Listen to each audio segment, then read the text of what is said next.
আল্লাহ নবী সাল্লাল্লাহু আলাইহি সাল্লাম বলেন তার প্রথম সবক মুখ দিয়ে হবে কালেমা লা ইলাহা ইল্লাল্লাহ।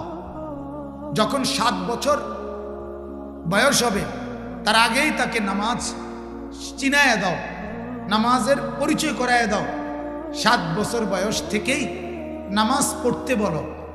10 বছর বয়সে বাধ্যতামূলক যে কোনো মূল্যে ধমক দিয়ে, শাস্তি দিয়ে, শাসন করে হলেও নামাজে বাধ্য করো, বিছানা আলাদা করো। যুবক যখন হয় মানে বালেগ, যেদিন থেকে গোসল ফরজ হয় সেদিন থেকে 1 সেকেন্ডের হিসাব আমল নামায় হয় গুনাহ নয়তো নেকি লিখা হবে, এটা তাকে বুঝায় দাও। তার পুরা দিন তাকে শিখায় দাও। এইভাবে পাই পাই করে তিল তিল করে, আমি সংক্ষেপে বললাম, আরো অনেক কথা আছে। আল্লাহ তাআলা